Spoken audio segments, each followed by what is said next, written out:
Good morning, everybody. It's a windy early morning here at High Ash Farm. A warm southerly wind blowing across the field. I'm in the truck checking which fields we can get onto later on this week. On some clay here at the farm, and it needs reseeding, and so there's lots of anxious farmers champing at the bit waiting to get out onto the land, and the wind is a huge help in drying out the soil. They say in life it's an ill wind that blows no good. So hopefully it will dry this wet clay out a little bit so that we can get on. This southerly wind is ideal though, because it will bring our spring migrants in much quicker, much earlier than can happen if the wind's unfavourable. So coming up from the south, we'll have swallows, martins, cuckoos and whitethroat all heading up to the UK from European boundaries. So absolutely brilliant. It's blowing an absolute hoolie. The truck is shaking about in the wind. Rat's beside me. He's not too keen on going out in the wind, my terrible terrier. So he's decided to curl up on the seat beside me. And we're just looking round. And if it was a raptor competition this morning, then I think Skinner would be a winner. Because just as I drove on to this field, there was a buzzard, a kite, a kestrel hovering at the bottom end of the field, and a marsh harrier, all in 5 minutes, so that's quite something. Anyway, at this time of the year, this wind is favouring one of our trees, one of our British native trees, and it's one I'm particularly interested in, because this is called, obviously, High Ash Farm, and it's the ash tree. And early April, we're now coming up to mid-April. Matthew Gudgeon will be here with me later on this morning.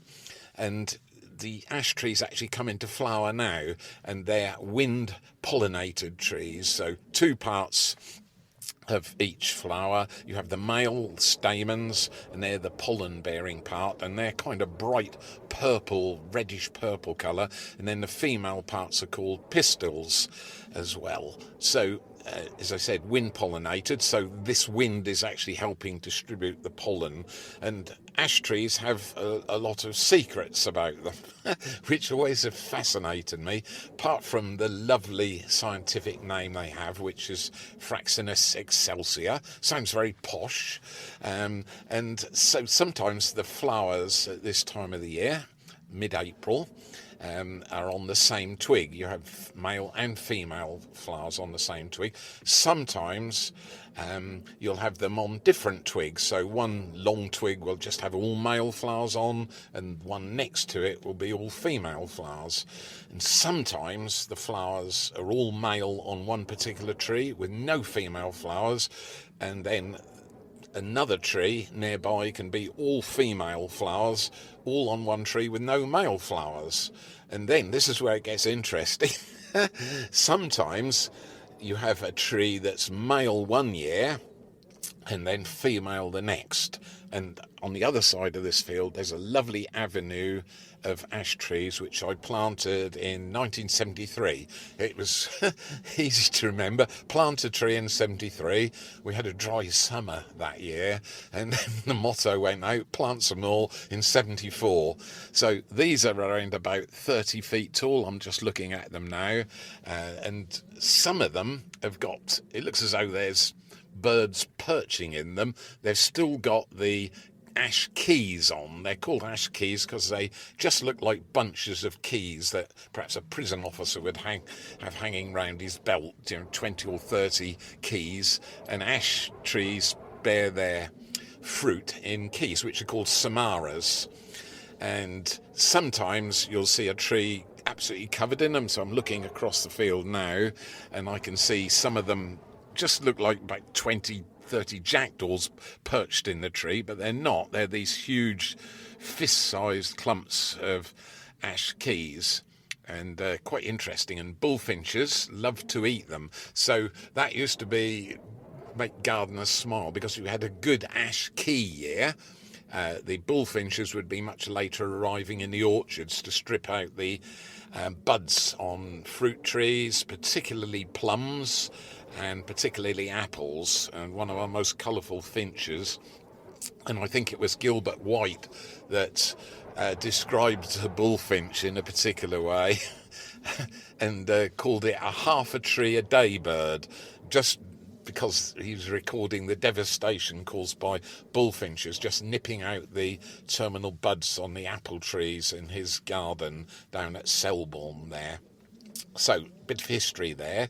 But why I love ash trees so much is that incredible change. So from one year to the next, the tree can actually change sex.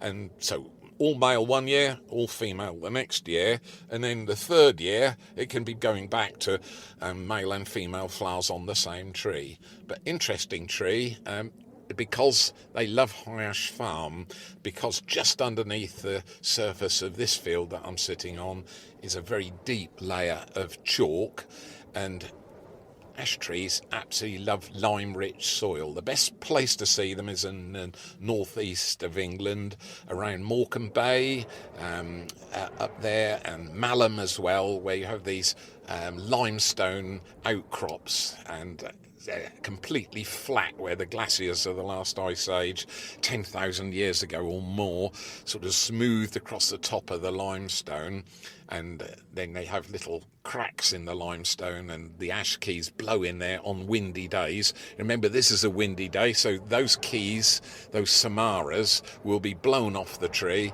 and the windier, as far as the ash tree is concerned, the better, because the keys will be spread as far away as possible from the parent tree. So that would also be good news. So hence, they say that ill wind that blows no good is certainly do the ash trees a favour in distributing the seeds at the moment, and the pollen as well. So they keep their samaras, their ash keys on until this time of the year. Right, it's about the shortest lived of all the native trees in terms of its leaves, because it's often the first to lose its leaves in the autumn and the last as well to come into leaf in this time of the year in spring, often not until well into May. And there's an old motto about it explaining that, an old adage, and it says, oak before ash, we're in for a splash, meaning that you're just going to have a very dry summer. And if ash comes into leaf before oak, it would be ash before oak, we're in for a soak. So it's not very reliable, because nearly always the oak is in leaf before the ash. So there we are. Excellent fuel though. And my parents taught me ash dry or ash green makes for a fire fit for a king or queen. But it's better described, a better description, I should say, by Walter de la Mare, because I had to learn this one at school. A little bit of poetry. Of all the trees in England, her sweet three corners in, only the ash, the bonny ash, burns fierce while it is green. And so there we are, a little bit of history there. And historically, I'm sitting quite close to an Anglo-Saxon cemetery. It's only about 400 yards away, and the Anglo-Saxons used ash for their spears and their lances, because it's a very strong wood. It can be used for oars as well, parallel bars in the gym at school. Wow, the truck's actually shaking at the moment. Goodness me, the noise is incredible. The first dust is blowing off this field now. Wow, that was a powerful gust, 40 miles an hour plus. So the Anglo-Saxons used it for their spears, shafts and lances, as I said. And so the Anglo-Saxon word, I think I can remember it, is Aesc, A-E-S-C. It's the word that also means spear in Anglo-Saxon language, and go right back in Scandinavian folklore as well. The ash tree was meant to be the tree of life, and its branches reached up into heaven and the roots down into hell, and on the top branches an eagle lived, and it would send messages brought to it by a squirrel who lived down at the bottom, and the squirrel would scamper up and down the tree, taking messages of what was happening down in earthly world up to the eagle. The eagle would then fly off and take the messages to the gods who were keeping an eye on what was happening down below. And so it was called the Tree of Life, and there's lots of drawings of it in history as well. So lots and lots of history, but nevertheless I absolutely love having them here. And the trouble is now, it's one of these trees that's suffering from a new disease, Chilara or ash dieback it's called, and all the young ash trees are planted in 3 or 4 new areas of woodland here at the farm. Most of those youngsters have succumbed. Occasionally get one which remains untouched, but it's really, really quite devastating. And there's some venerable old ashes here, 6-7 feet through the trunk, absolutely colossal, with lots of holes for jackdaws and other birds to nest in. Kestrels love nesting in them as well, and so they're a really valuable and important part of the British countryside, and one of our most common trees as well, but I absolutely love them. So come on, Gudgeon, where are you? We've got work to do. He'll be turning up in a few minutes and come and find me, and then we'll do perhaps some of our spring wildflowers, and I'm waiting for those swallows to arrive at the farm. Maybe we'll be lucky in about an hour's time. I'll be able to tease my grandchildren later on. Is that windy? A chicken in the farmyard's just laid the same egg twice.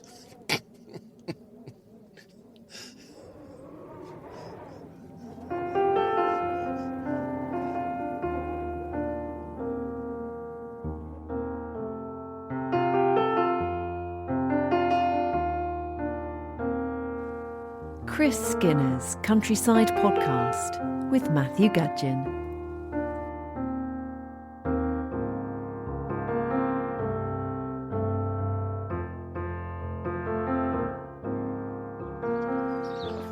What have you seen, Chris? Matthew, welcome to Hyers Farm, and look above us, a swallow. The sun is out. Yeah. We've got blue sky and light cloud, and it's a very fresh spring morning, and a swallow. Beautiful. What more could you want?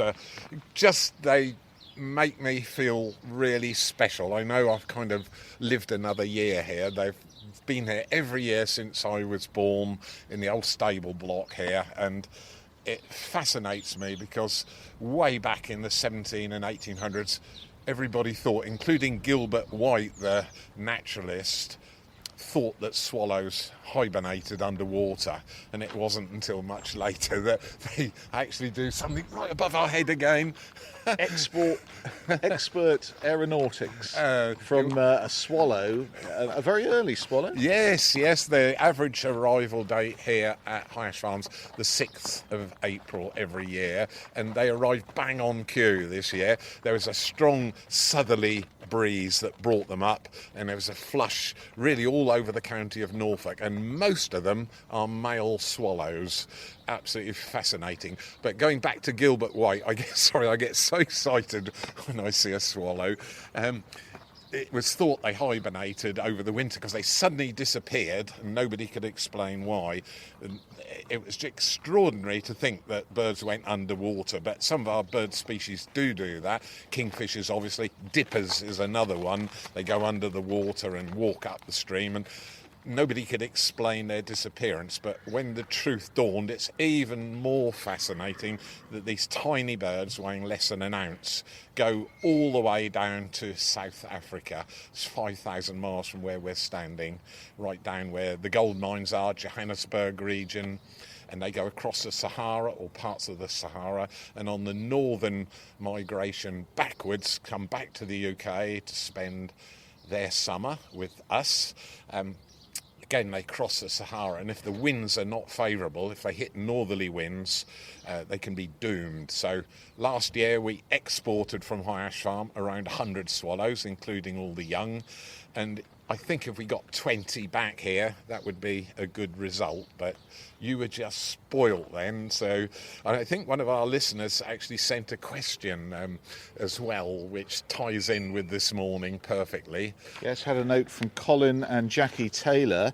Just a quick note to let you know that our first 3 swallows turned up on the 6th at the farm in Woodbridge, which was lovely to see. They began arriving on the 1st of April last year. Love listening to the podcast. Excellent, thank you very much. And that's bang on cue. So I can't wait. There's about 25 nests in the little building right behind us, and the new stable blocks over here now have a double roof on as well, because under the corrugated sheeting the heat is so intense that when young baby swallows are in the nest, they can actually bail out onto the floor, the bedding of the horses. They don't get hurt, but I'm constantly putting them back into the nest, and just amazing to see that. So double roof, so there's a layer of insulation there, and the sparrows are making the most of it as well, right beside us. And that roof is in honour of the swallows. It is, yes. I'm slightly, I don't know what you'd call it, demented, according to my son, but it works a treat. And as you can hear with the smile in my voice, I love having the swallows here. And if you want to help nature, sometimes you have to go that little extra mile. Forget what the neighbours are going to say about you. And it's so rewarding to have a yard full of swallows. And that's why the horses are all here. The girls don't know this, but the horses mean that we can have pasture around the farm buildings. The horses poo on the pasture. There's lots of insects there.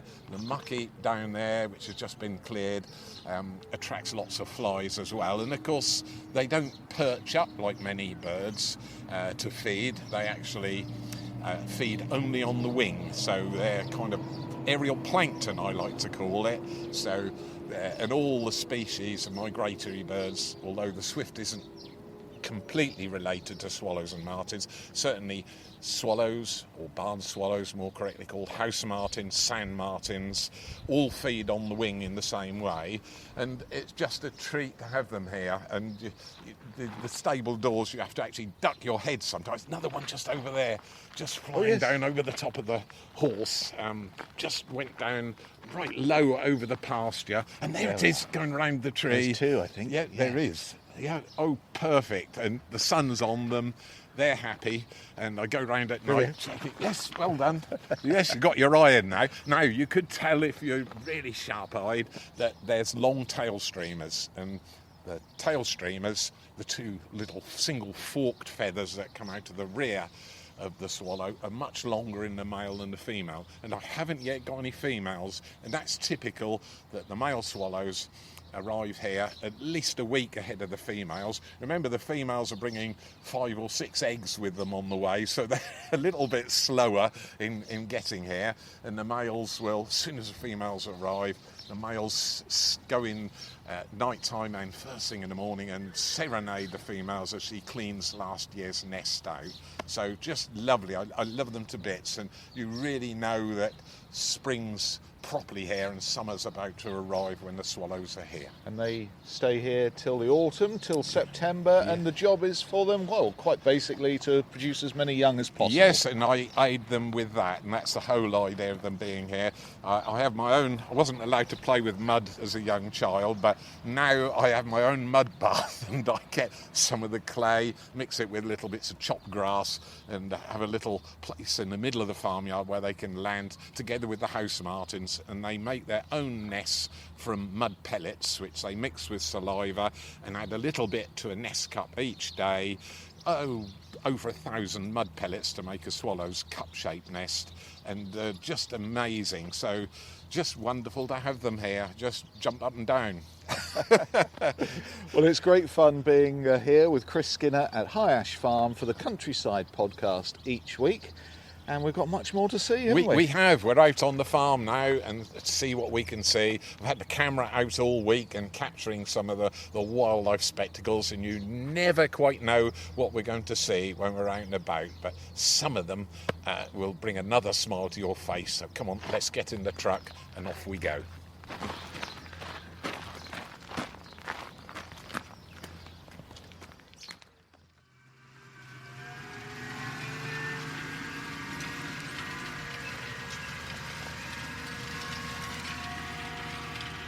Some activity out here on the fields, Chris? Yes, Matthew, it's been a long wet winter, and we're a little bit behind with getting these spring crops in. This is Overwinter Wild Bird Seed Mix.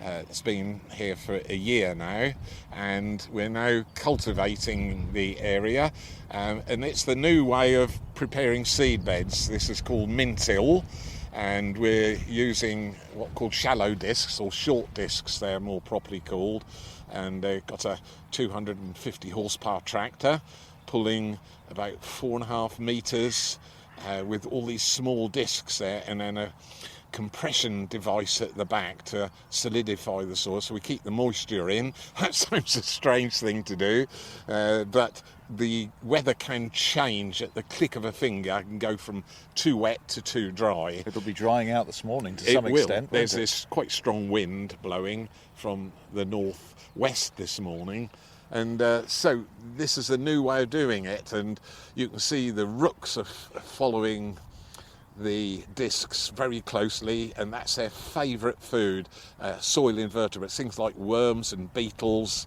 and they'll be gathering those. In fact, the rooks actually look like gulls because the light's reflecting off their plumage, so I can tell that they're rooks with that really reflective plumage. Spots of silver. Yes. Yeah, Tractor's making a turn. Yes, it's up there, gone about 250 metres way away, and it's now turned round and coming back down the hill. And this is fairly light soil, so it's enabled us to get a good start. And it's had a coat of horse manure on it. You can see there's a generous coating on the ground, and it's actually incorporating that into the topsoil all in one go, and chopping up the crop residue as well. So you're doing several jobs at once and making a seed bed for the following crop, which will be wheat, barley, triticale, 3 varieties of cereals, some black sunflower in there, lots of millet, linseed, and a whole variety, mustard and fodder radish as well. There's a big long list, and it all gets mixed up on the barn floor and then broadcast on, and then one final pass with this machine to incorporate the seed back into the soil. And that'll be feed for the birds during next winter? Yes, during winter 2024-25, so over that period of time. So here comes the tractor. It's very quiet, very sort of air-conditioned as well. And who's in there? That's Neil driving this morning. If he is driving, he doesn't really have to do anything at all. Oh, there's autopilot. It's autopilot, and so we're walking behind the tractor in a moment and look up the line, and you can see how powerful it is, and all those discs, they're serrated edges, and just turning round. Big blue tractor, massive wheels. Yes, colossal wheels. That's to reduce the compaction on the soil. And back down. Yes, Neil's just sitting there. Let's have a little.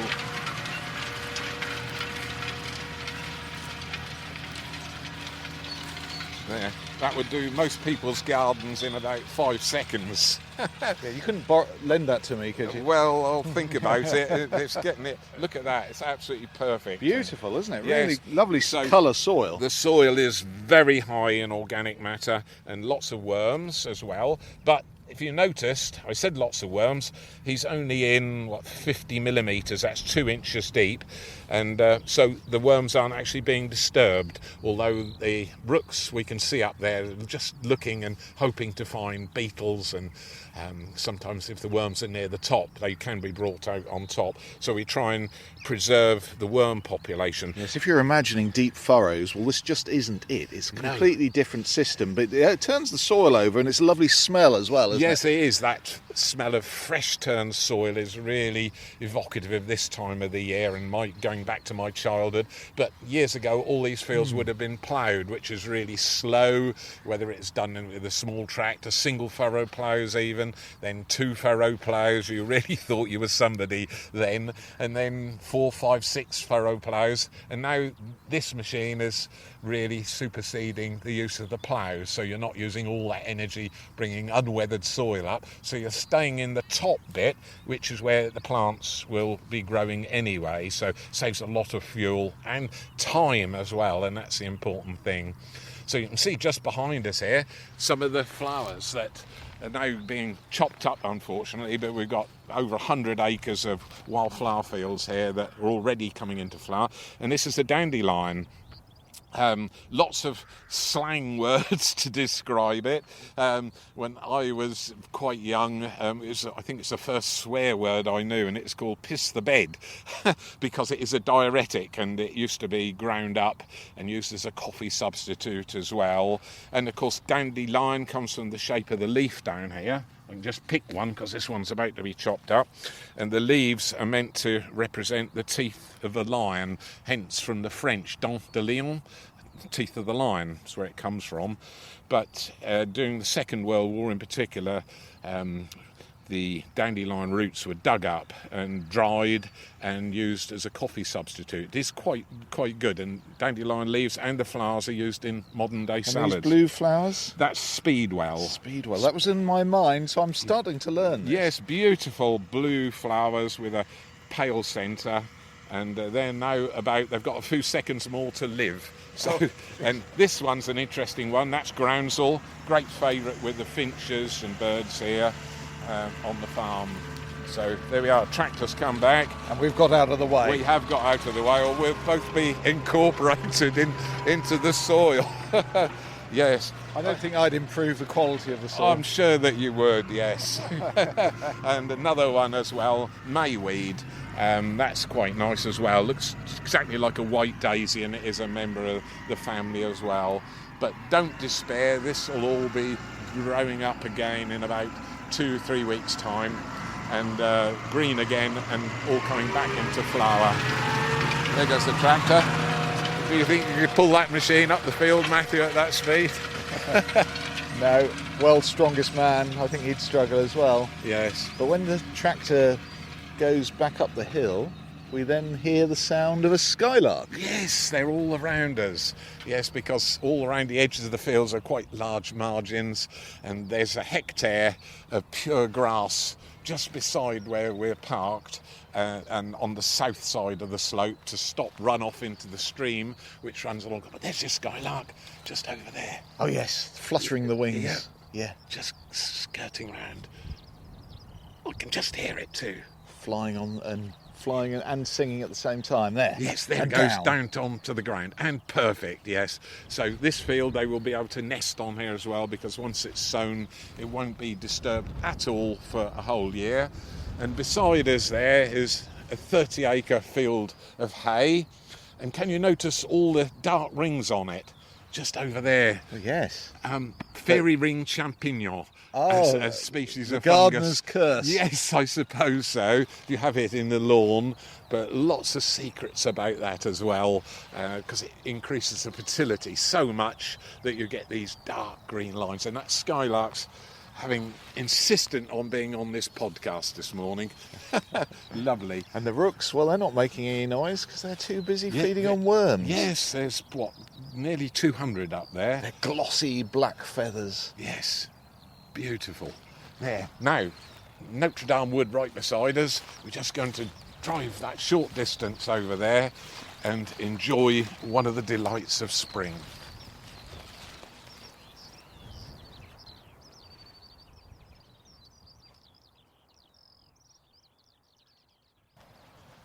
Chris, you're pointing. I am pointing. Very rude to point. Oh. Is that a hare? Yes, a hare. Right on the edge of Notre Dame Wood. 100 yards away on the other side. Yes.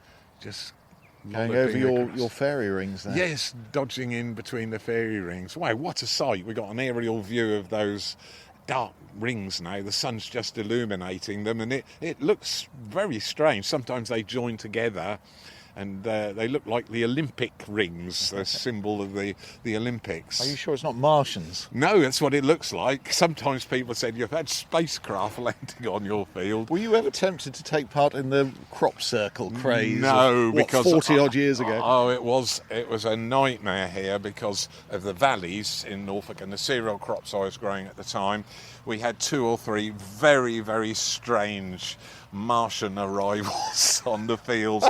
Some of them were huge, and they got on the front page of the local press, the Eastern Daily Press, and they were really intricate. It must have taken hours, but when you actually went and examined them, there was a few clues left as to what had caused them, and one of them was a half-eaten pack of polos right at the edge of one of the things. So I came to think that Martians ate polos, and people would arrive, see the crops circle down in the field, and just said they felt some strange power coming from the designs, which were, as I said, really intricate.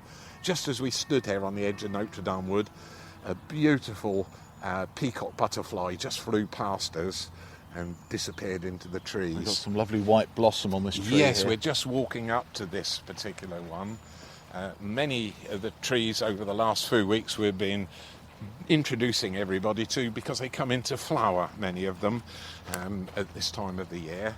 And this is perhaps the most flamboyant of all of them. It's the cherry. In fact, it's the wild cherry, and it's more commonly known as Gean, G-E-A-N as well, or Geen, some people pronounce it as. It's a glorious slash of white poster paint, isn't it, in the woods. Look at the there. butterfly. There, wow, 2 butterflies on there, right at the top.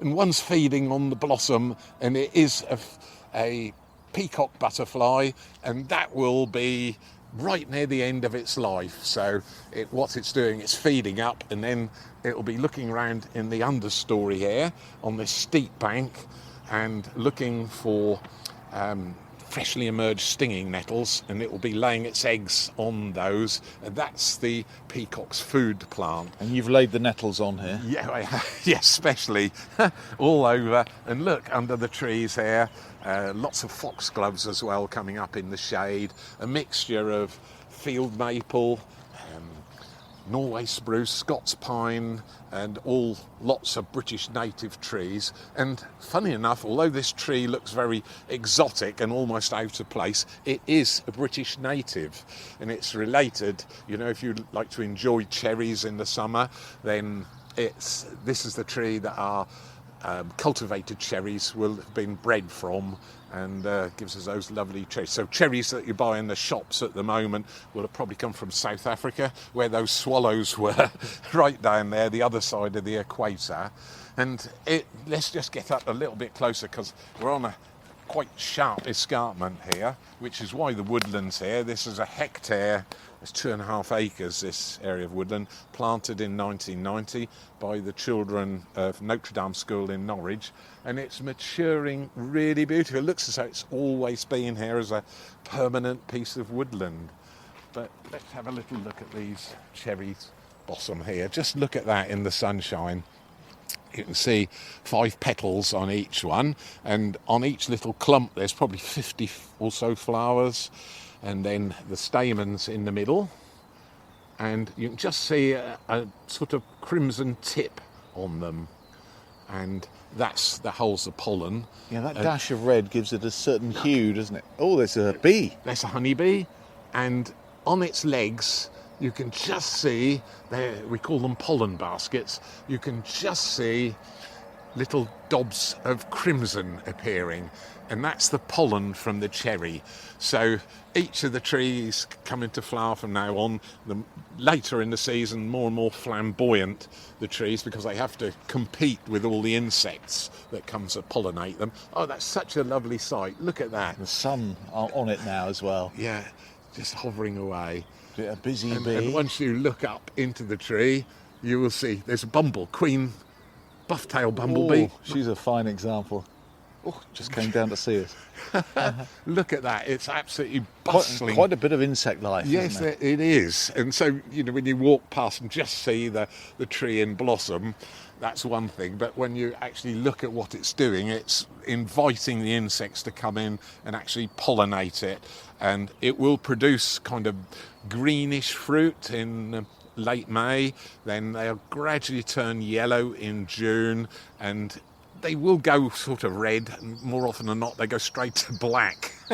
But they are sweet, and I do gather sloes in the autumn and make sloe gin, but I also make, which will be a treat for you this year, cherry brandy.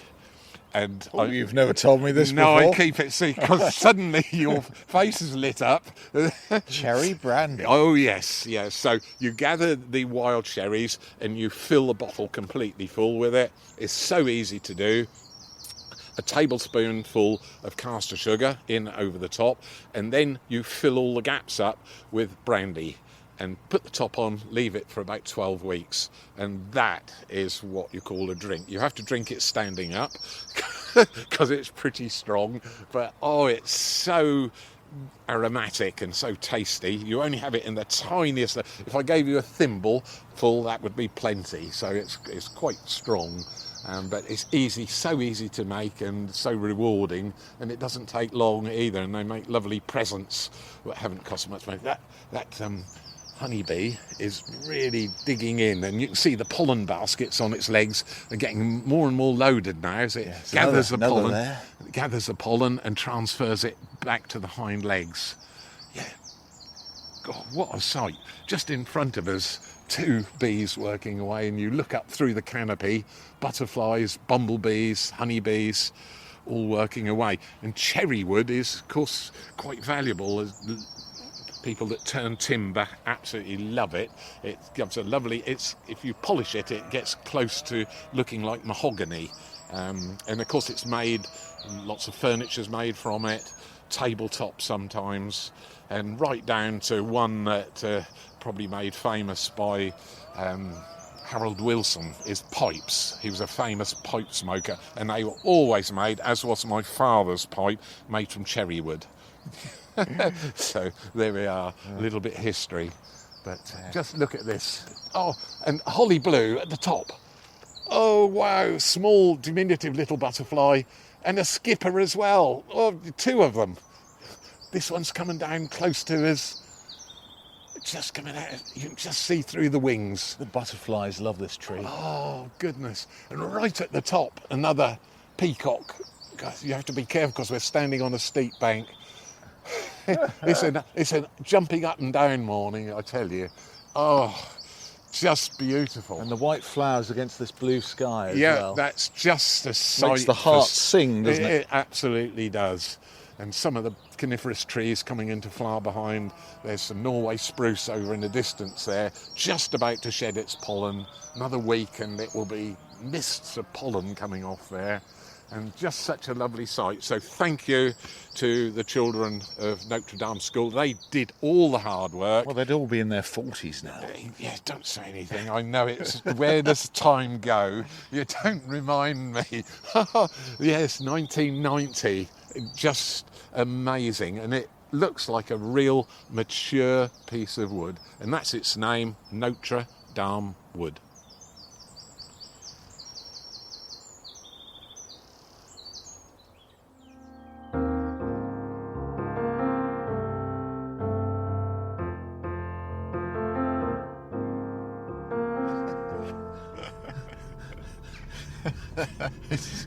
We're after another butterfly species, Chris. Oh, Matthew, we're following it up the side of a wood. It's a male, and it's an orange tip, and it's doing 8 miles an hour. Beautiful. It's just come down on the ground. We can stop the truck. Oh, it's right beside you. Oh, nearly flew in the Nearly truck. came in the window. Oh, look at that. Perfect. And we can say it's a him. Yes, because only the male has those bright orange tips. The female looks rather like what we call a small white, and it's still carrying on. So that looks like crazy flying, but what it's doing is flying around the margin. Another one further up the hill. Got to start the truck again. They've always loved this little corner of the farm here, Yes, haven't they? yeah, because it's a favourite of their food plant, which is garlic mustard. And garlic mustard, that's a female. They're just flown. And 2 more in front of us. Whoa.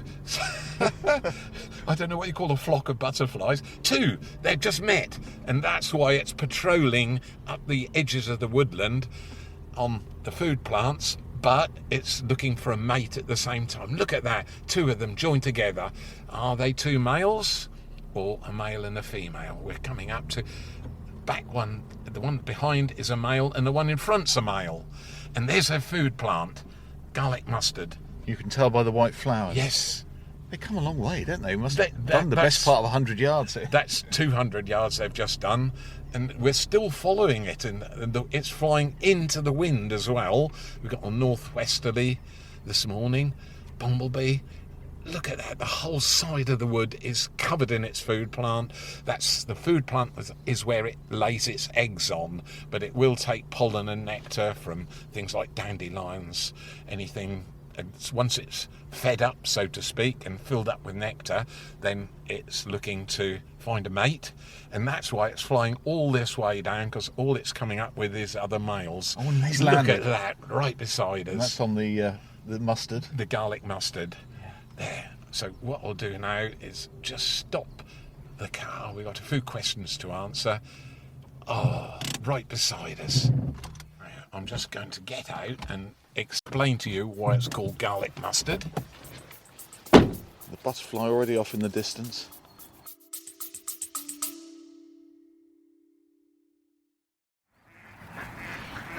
The ducks at High Ash Farm going in to roost for an evening. Hey everyone, it's Matthew here, and if you've been enjoying our countryside podcasts, we've got a small favour to ask. Yes, Matthew. What we're going to do is to ask for a small donation to help run the podcast, and any surplus goes for conservation at High Ash Farm here. And so it's really important. We both love to keep the podcast going, and that duck agrees with me, I think.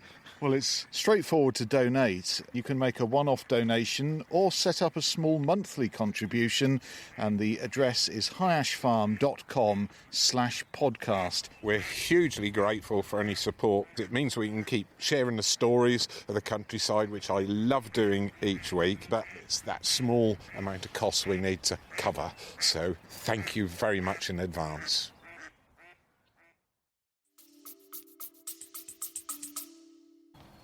There we are, little treat for both of us. One leaf here. I'm just checking there's no orange barrel-shaped eggs on the underside, which means it's laid an egg on there. I'm going to check this one. No, that's okay as well. Oh, just putting it between my fingers, I can smell the mustard. Yep. And the garlic. Go on, it's not poisonous, I promise you. You can eat it. Once you crunch into it, It's lovely. It's strong, isn't it? I do like garlic, and that's gorgeous. Yes, right. We've just got to keep away from everybody for the rest of the day, you know. And the sun's come out. Oh, that was perfect. So there we've seen, 3 or 4 different butterfly species just in our together this morning at the farm. Now, in the sunshine, on one of the edges of the woodland, absolutely perfect. Answer some of our listeners' questions. Yeah, some emails. Thanks for all of the messages as always. Julian Lawrence in Halesworth was here the other day. Enjoyed walking around High Ash, watching the nature on view. Some highlights, watching and hearing a lot of nuthatches. I saw more than 10 hares, a hunting sparrowhawk, kestrels, red kite, and a tree creeper. Now that's a good spot, isn't That it? certainly is. It's one of my ambitions to get you close to tree creepers, and this is the perfect wood behind us to actually see them in. So well done, Julian. Well spotted, those tree creepers. Trevor Courtney, hello to you. While listening to your fantastic podcast, a hummingbird hawk moth buzzed around my Daphne shrub despite a healthy wind blowing. My question is, would this be a visiting moth that's arrived early in the year? I caught a slow-mo snippet on my phone. I don't know if you've seen the snippet. Yes, I certainly have, and I can confirm it was a hummingbird hawk moth. Now, it's nearly impossible to say whether it's a homegrown one because we had such a mild winter this year, and the thing is, hummingbird hawk moths are migratory species. They'll come up from southern Europe, Mediterranean region, and if you noticed about a week ago, just before Storm Kathleen hit us last weekend, there was some very warm, quite strong southerly winds blowing. That's what brought the swallows to High Ash Farm, brought swallows across the county of Norfolk, and also brought some of our migratory moth and butterfly species in. So some of the butterflies, if you're seeing red admirals at the moment, or even an early clouded yellow butterfly, will have come up from southern Europe. So very difficult to say, but my guess is it came up on those southerly winds, but well spotted. Ollie lives not far from the farm at Cringleford near Norwich. And Ollie says, hello, Captain Birdseye and the motley crew of the good ship High Ash. Just to say, last night, Aubrey the field mouse was taking the kids out for a run. First time I've seen them as a group. Very cute. Yes, I've had a look on the computer and seen Mum and the children scurrying about, also called wood mice as well, with those huge long tails. And honestly, Matthew, if you saw the video, they live life in the fast lane. Yeah, they certainly do, with their Zebedee ways, if you remember the Magic Roundabout. Yes. Jane, Carl and Kai all tuned in at Alderby. We've got a couple of questions for you, Chris.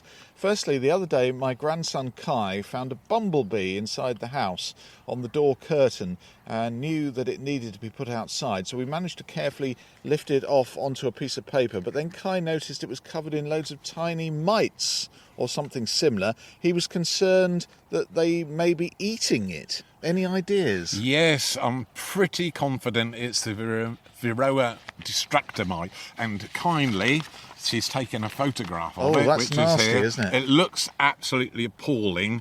There must be a dozen of these mites on within the fur of the bumblebee, and it's probably the Varroa mite is UK's #1 bee pest. We've got an apiary here at the farm, a dozen or so hives, and another area where there's a smaller number of hives, and it's a beekeeper's bane. If you have Varroa mites, you can fumigate the hive and try and control them like that, but very often the bees get so depleted you have the whole colony will just collapse if the queen is heavily infested, and it affects bumblebees as well. But the Varroa mites are really hitching a ride. They get themselves about from bee to bee because they will leave the bee when it's actually gathering pollen, say from a dandelion plant, and then another bee will come along and collect some more nectar or pollen from the same dandelion plant, and the Varroa mites quickly hop on board. So that's how they get about, but it's really distressing to see.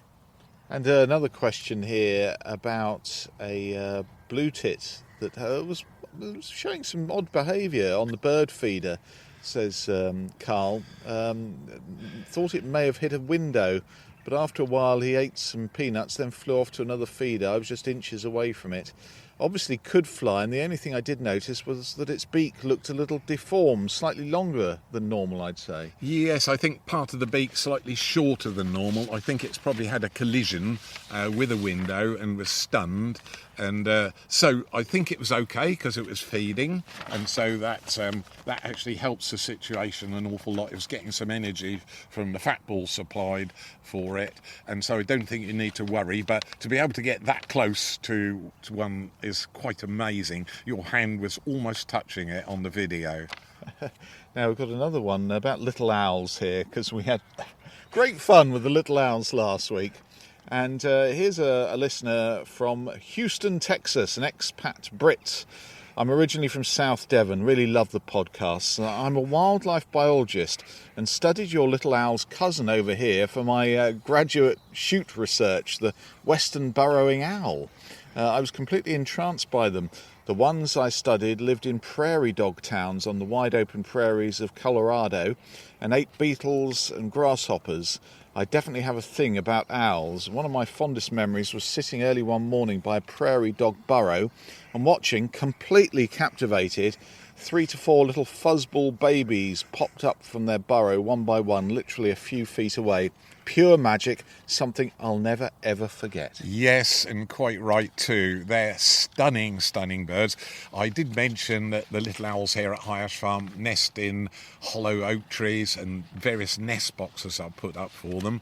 But one of my early memories was being able to go round the farm single-handed without mum or dad, and I would spend time in the woodland over in the distance there, the top corner of which is a rabbit warren, and I'd sit and watch the rabbits playing, and then I'd go back and tell my dad what I'd seen, and quite often I would see a little owl going down a rabbit burrows, and he'd just call me a stupid child that owls don't go underground, that not that he know of. And in subsequent years, I come to laugh about it, although I was a bit upset at the time that he didn't believe me, and put one of the trail cameras outside one of the rabbit warrens at the farm here, and have recorded on several occasions little owls going down and rearing their young underground in the warren. So quite right, and they are both slightly related, the burrowing owl and the formerly native